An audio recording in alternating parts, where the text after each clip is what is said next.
President of the General Assembly, His Excellency Antonio Guterres, Secretary General of the United Nations, Your Excellencies, Highnesses, and Heads of Delegations, may the mercy and blessings of God be upon you. I speak to you today after almost 2 years in which our Palestinian people in the Gaza Strip have been facing a war of genocide, destruction, starvation, and displacement waged by the Israeli occupation forces, in which they killed and injured more than 220,000 Palestinians, the majority of whom are unarmed children, women, and the elderly. A war in which they displaced hundreds of thousands and prevented the entry of food and medical supplies and caused the starvation of 2 million Palestinians. They imposed a stifling siege on an entire people and destroyed more than 80% of homes, schools, hospitals, churches, mosques, facilities, and infrastructure.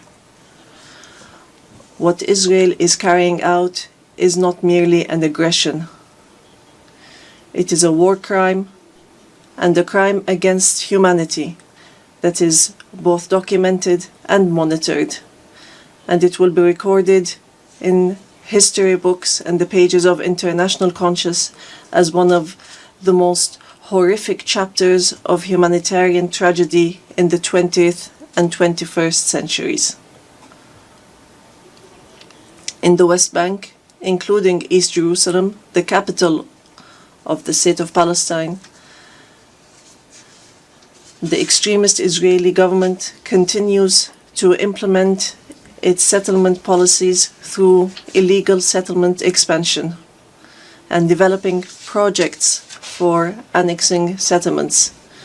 The latest was the construction plan for E1, which would divide the West Bank into 2 parts and would isolate occupied Jerusalem from its surroundings and would undermine the option of the two-state solution in a blatant violation of international law and relevant Security Council resolutions, specifically Resolution 2334.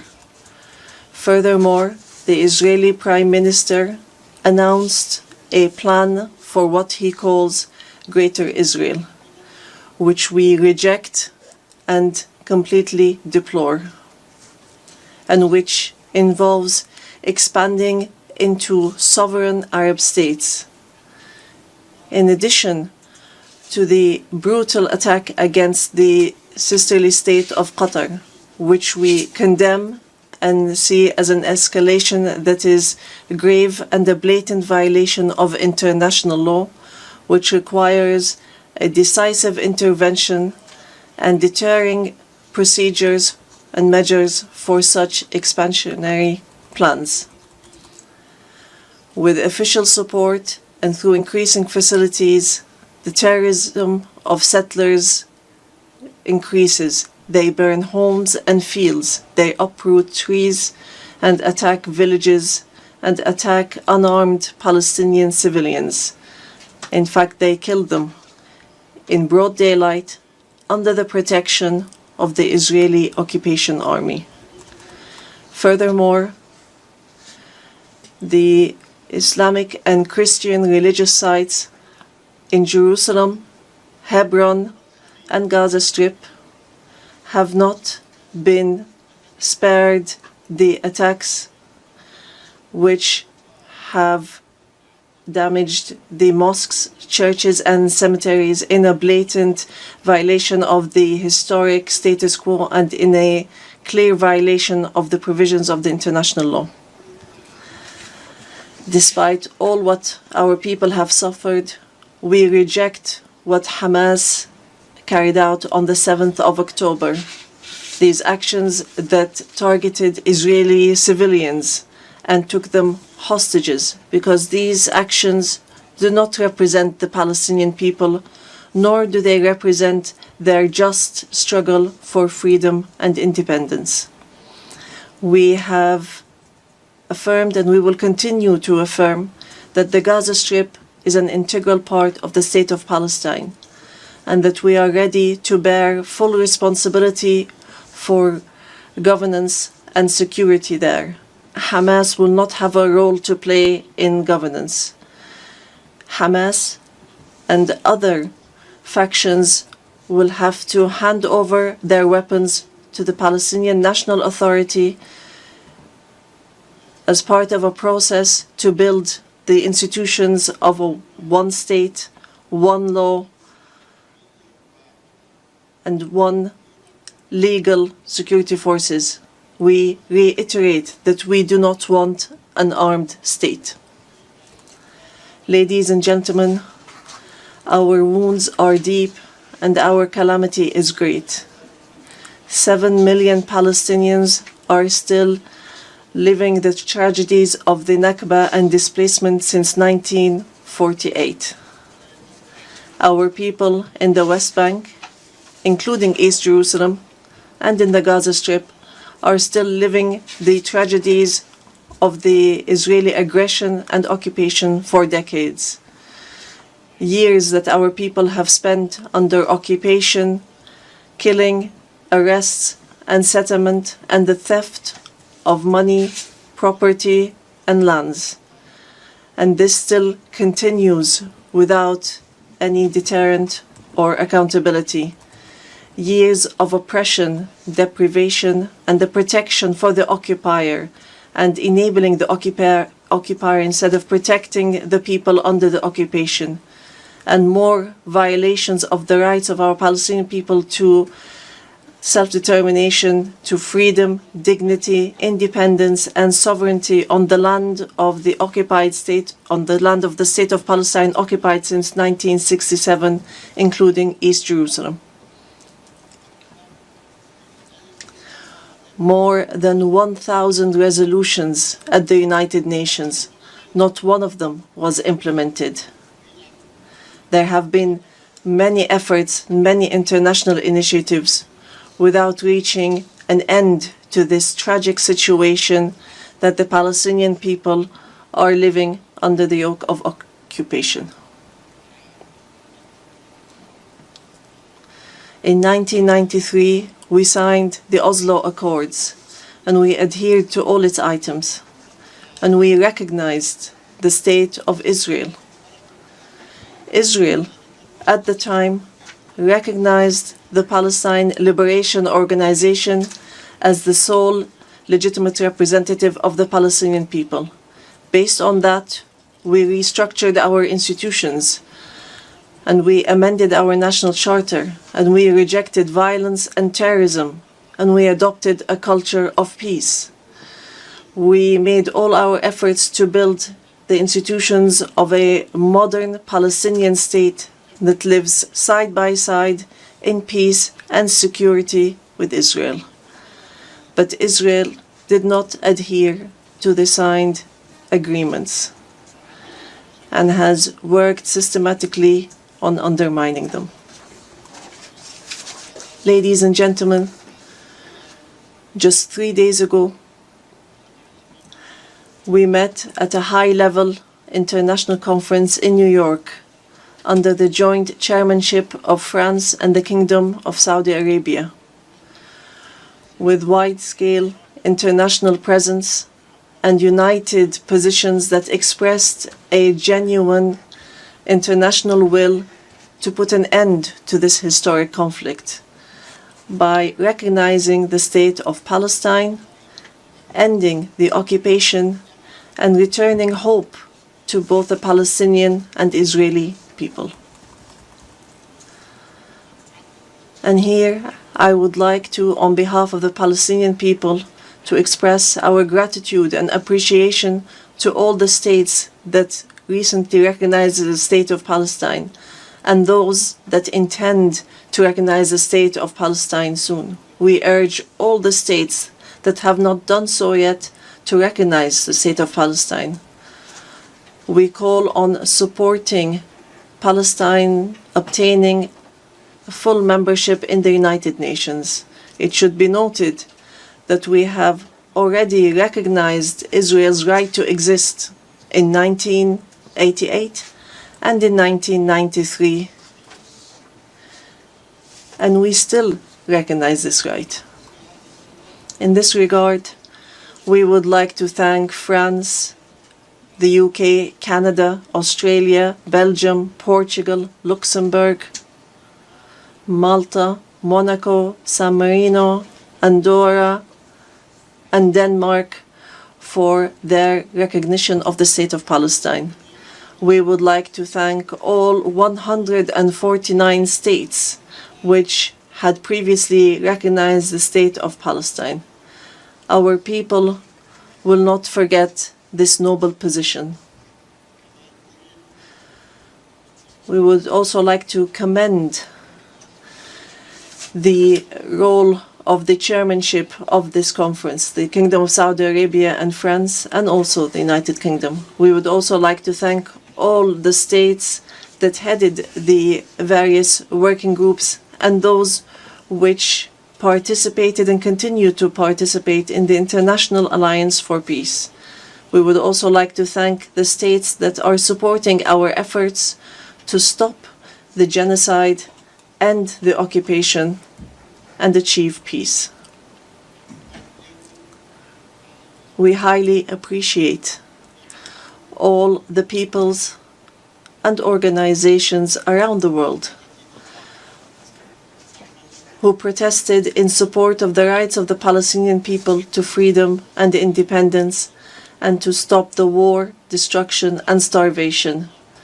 We reject confusing the solidarity with the Palestinian cause and the issue of anti-Semitism, which is something that we reject based on our values and principles.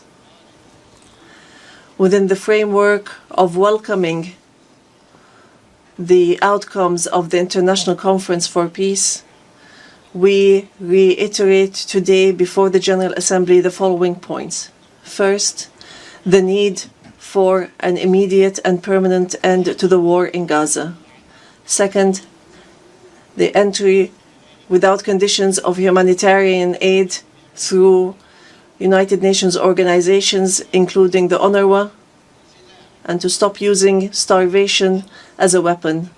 And here we would like to thank the brotherly and friendly states and organizations that have been sending aids. Third, the release of all hostages and prisoners on both sides.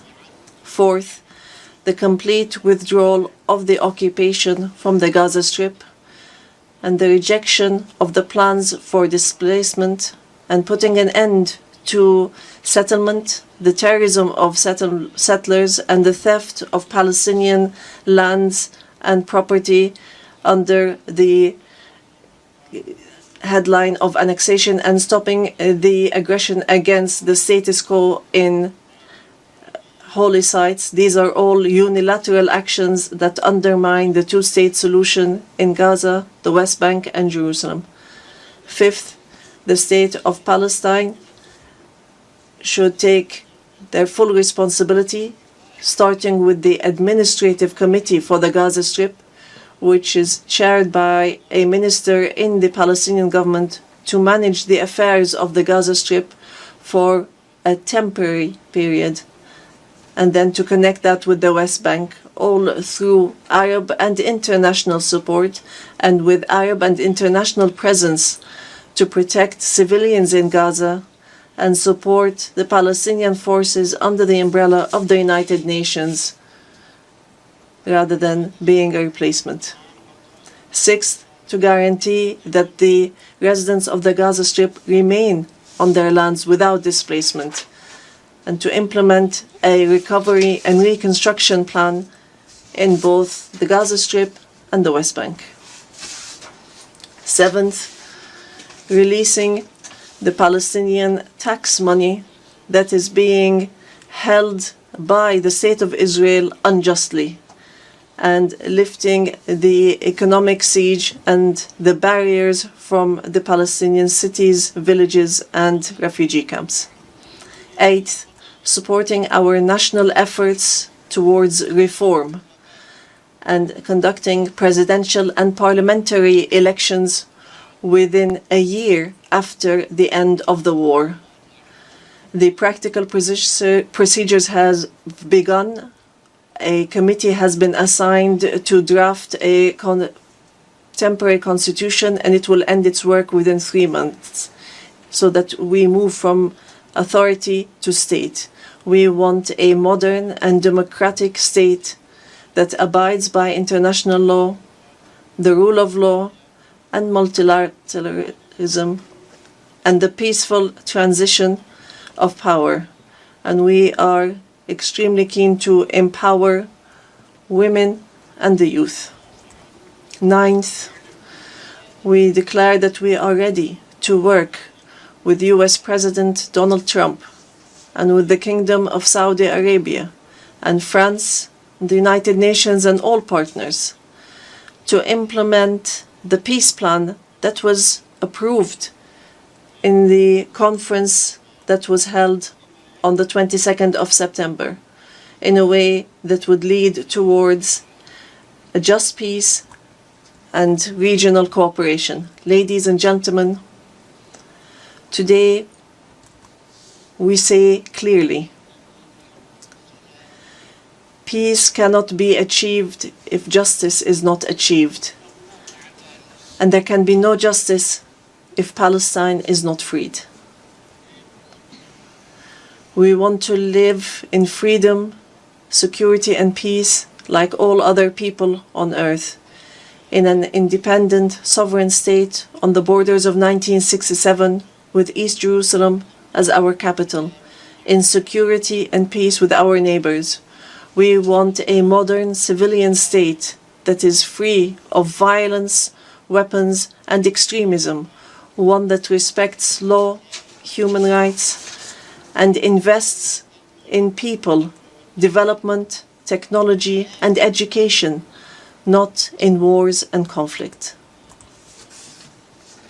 The time has come for the international community to do right by the Palestinian people so that they may obtain their legitimate rights to be rid of the occupation and to not remain a hostage to the temperament of Israeli politics, which denies our rights and continue in their injustice, oppression and aggression. We are continuing to move forward, and we will continue our peaceful, legal and diplomatic fight to obtain our rights.